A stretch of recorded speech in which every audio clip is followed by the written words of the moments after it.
Good morning and welcome to the Core Connection. I'm Mira Rubin here with you on Enlightened World Network. And today's topic is the power of connection and how connection deepens connection while disconnection exacerbates separation. So before we get started, let's take a minute or two to get present. Let's take a deep breath. Oh, welcome, Rosalind. Good morning. Welcome. So good to have you joining us to kick off the week together. So welcome also to everybody else who's joining us. So let's just take a couple minutes to get present. Let's take a deep breath in through your nose and hold it.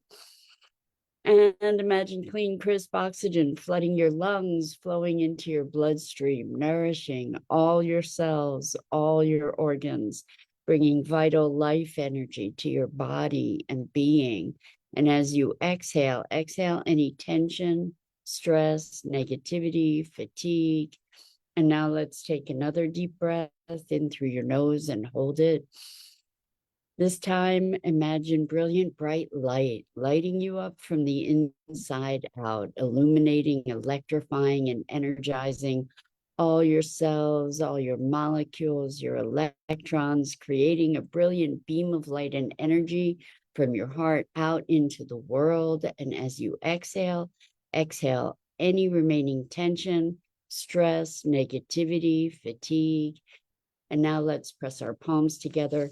Vigorously rub your hands together to feel the friction, the temperature, the pressure, the motion, the tickling and tingling when you stop. And allow all those sensations to bring you present right here, right now, into this remarkable physical form that enables us to experience life. Welcome. So, I hope you all had a wonderful weekend. Today, we're talking about the power of connection. And I think we see this over and over in our lives, that a lot of reactivity and strife emerges from our sense of separateness, our sense of othering and otherness. And when we feel a sense of connection, our responses to the same kinds of inputs will become very, very different. So, for example, yesterday I was having a conversation and we just seemed at odds. It was like this other person was angry at me and I couldn't figure out how to find a way back to, like, what's going on here? There's this underlying energy, and I I couldn't penetrate it until I finally said, "Are you angry at me? What's going on?" And they said what they said, which was that we both had misunderstandings on either side, is really what happened. And I said, well, how come you couldn't just say, I think you misunderstood me, instead of getting angry and wanting to kind of attack or defend? And the answer to that question really was that we were not in connection. And so it took finding our way back to create connection so that we could then be like, hey, can't we just be on the same side here? Like, can't we just operate from being friends instead of this conflict and combativeness? And there was another instance also that I got to experience a transformation over the weekend, where there were a couple people that had chafed against each other previously. And when one of those people shared some details about their lives, when they became really vulnerable and shared some of their history, the other person was able to open their hearts to this person in a very different way, to have compassion and understanding for them in a way that hadn't existed before, so that in opening their heart, it brought forth consideration for this other person that hadn't been there before, where previously they had experienced them more as an adjutant than a friend.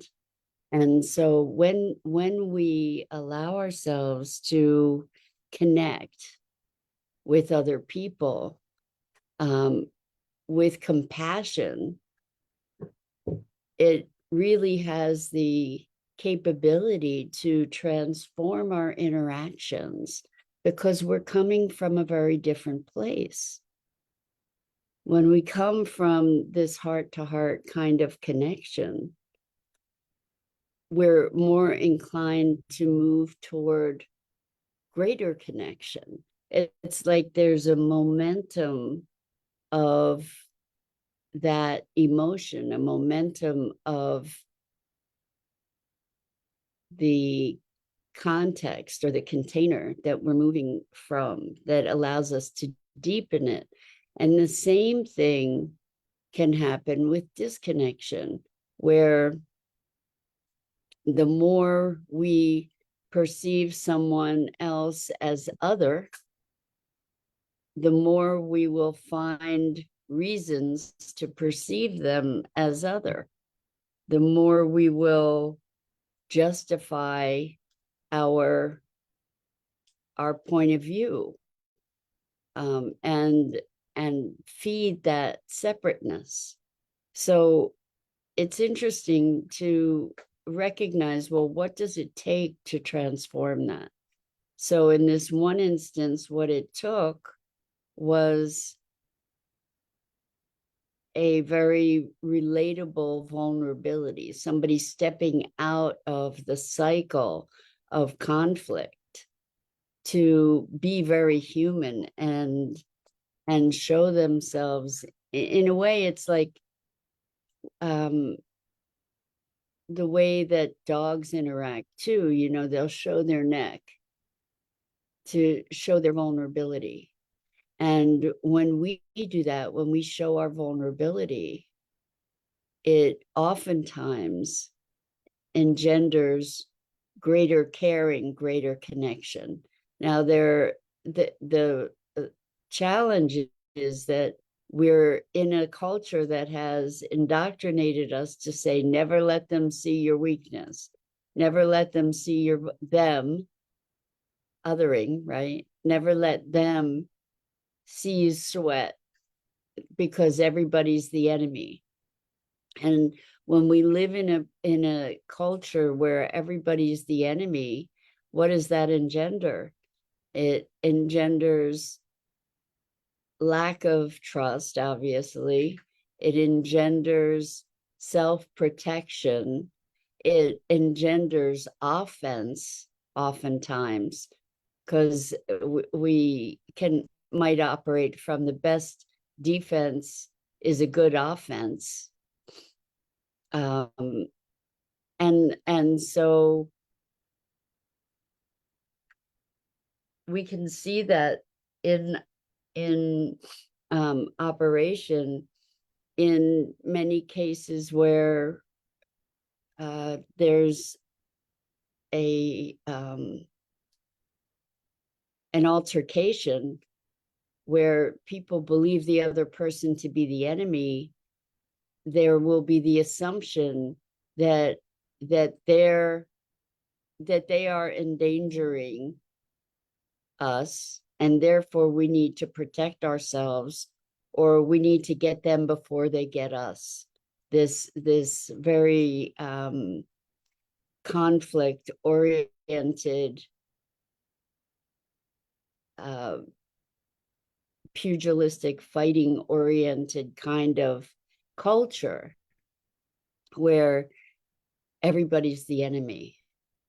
And I'm not saying that everybody is a friend, but we want to be able to come to a place where we can actually be discerning about that determination, that we're not just seeing everything through the lens of danger and therefore perceiving danger when it's not there.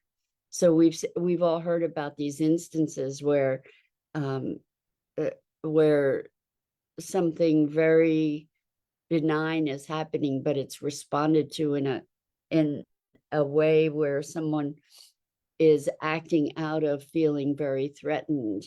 When a kid knocked on somebody's door and the person shot them. This is a response coming from an overall sense of separation and fear. And when I mean, this operates on so many different dimensions that when we are in this space of believing that the other is the enemy, first of all, that there is another, because the truth is we are all really intimately, deeply connected, but that operating out of the other being the enemy, we're looking for clues that are going to verify that. We're looking for validation to verify that. And I wonder how the world might be different, how our culture might be different, were we to look for ways that we can connect. And maybe that's a high form of activism, to be operating from a space of connection, to be able to find resolution in that way rather than an assumed opposition. So Rosalind says, what are we willing? Oh, this is such a good question. What are we willing to sacrifice for safety? What is a different operating system? So that's such a great question, because we don't recognize what a sacrifice it is to be living in a world that we have created for ourselves in our perception as dangerous. So what are we sacrificing? We're sacrificing the opportunity for love, for connection, for authenticity, for vulnerability, for trust, for companionship, for camaraderie. There's huge, huge, huge sacrifices. And we consider that that's creating our safety, when in fact it's creating greater and greater vulnerability. Because when we have community, when we are connected, then we have a greater safety. So we all know the saying, there's safety in numbers. I guess it depends. I guess it depends what kind of crowd it is, right? But this notion of what it's costing us to live in fear, and to live with an us and them kind of mentality, it's costing us quality of life to a very, very great degree. And the physiological, let alone the emotional, but the physiological costs of living in fear are very, very, very high. Our system gets overtaxed, and we're on high alert, and it literally impacts our health because our resources are going to trying to manage this high alert state all the time. So how do we cultivate connectivity? How do we cultivate connection? And one of the ways that we can do that is to create a space of sharing and trust, is to cultivate a space where people allow themselves to become vulnerable. And that's actually what happened within this group, and within even my interaction. It was just like, hey, can we be on the same side?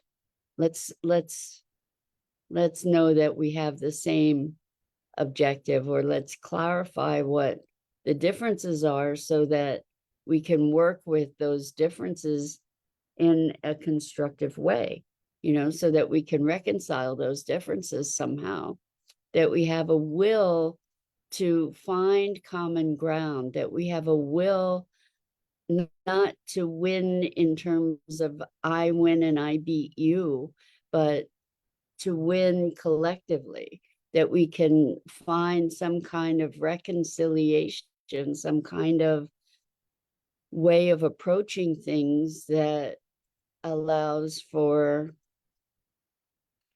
us all to win. Whereas so much of the paradigm in our culture has been, if I win, you lose, or if you win, I lose, and rather than a win-win. Even when we talk about negotiation, one of the definitions of negotiation is we've reached a satisfactory negotiation if both sides are unhappy.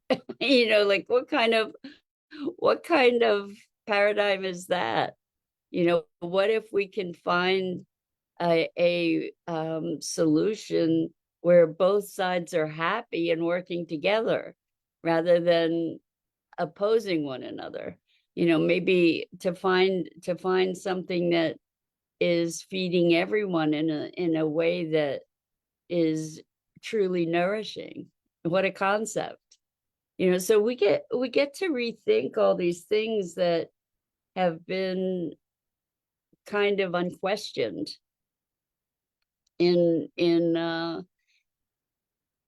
our society, where the power of connection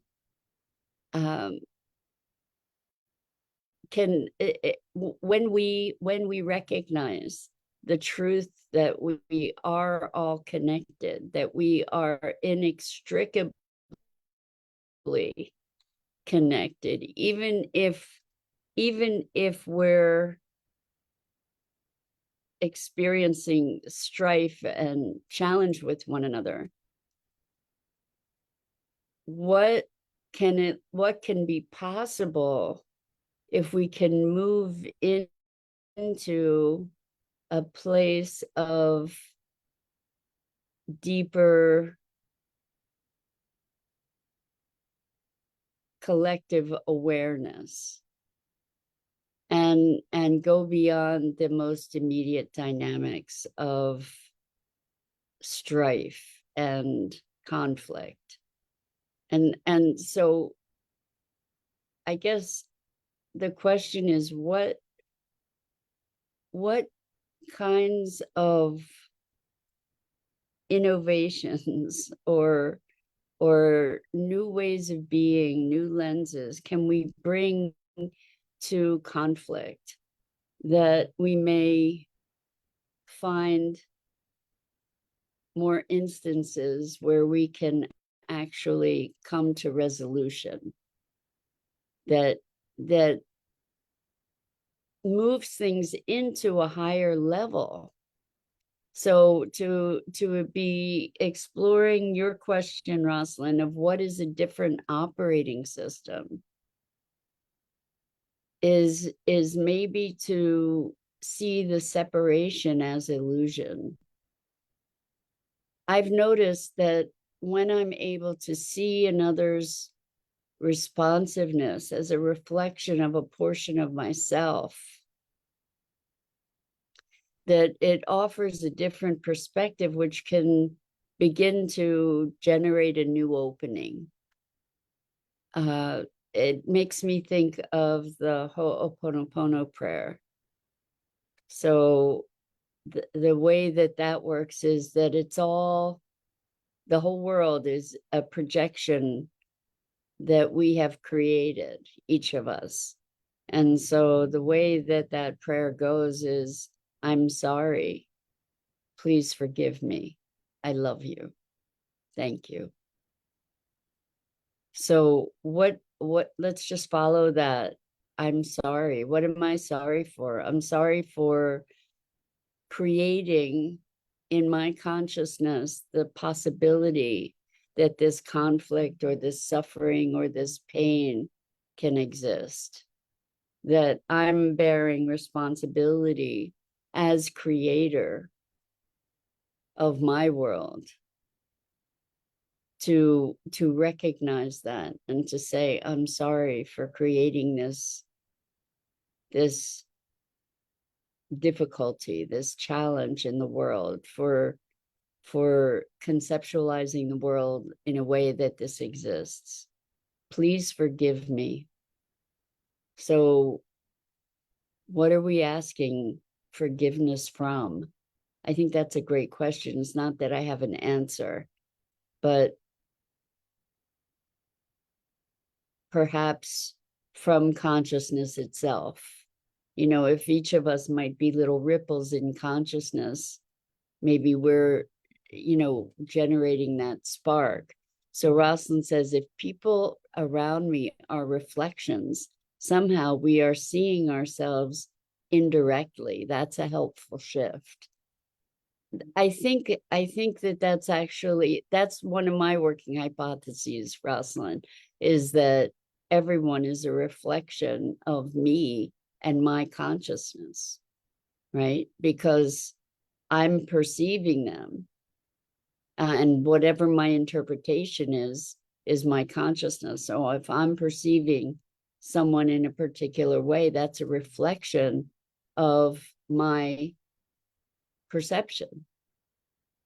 So thank you. It's pretty awesome. It's super powerful place to step into to shift our experience, for sure. So please forgive me. I love you. So when we get to the I love you part of the Ho'oponopono prayer, who is the you that I'm loving? So if we can recognize that we're not separate, what we're doing is we're generating love. We're replacing whatever that separation was with love. And it looks like we might be projecting that love to something that's separate from ourselves, but if that separation is an illusion, perhaps we're loving ourselves and the universe that we've projected. And then thank you, gratitude for all that is, gratitude for the experience, for the awareness, for consciousness itself. Rosalind says love has to be somewhere in the middle.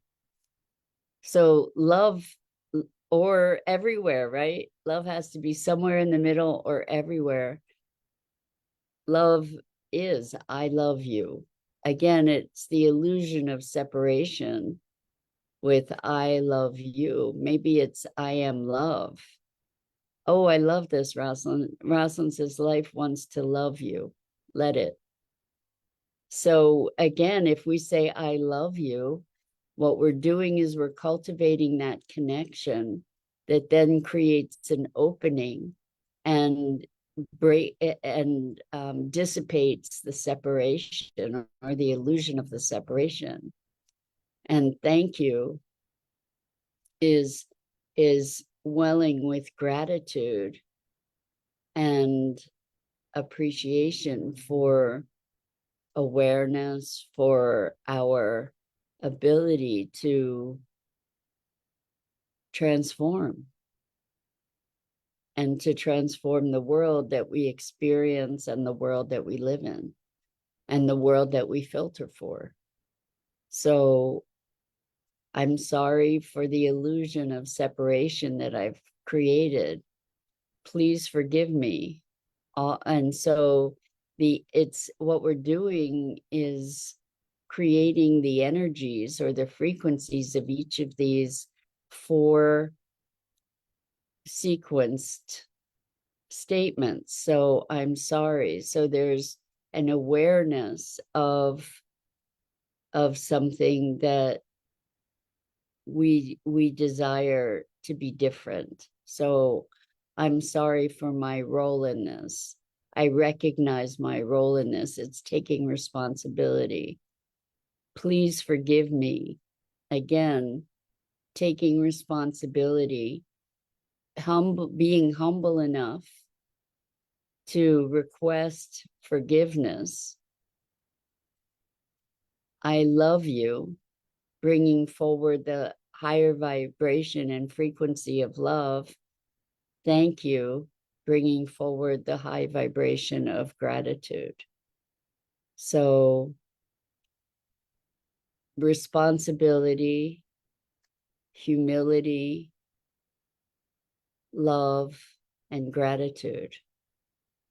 And in its way, that's sort of a magic formula for transformation, which is a good place for us to wrap up this morning. I'm Mira Rubin. This is the Core Connection, and I go live here each weekday morning at 9 a.m. Eastern on the Enlightened World Network Facebook page and YouTube channel, as well as my Facebook page. And I invite you to please like and follow both the Enlightened World Network and my YouTube channels. The links are in the description. And as always, I am so grateful for the opportunity to have our morning musings together. And until next time, so much love to you.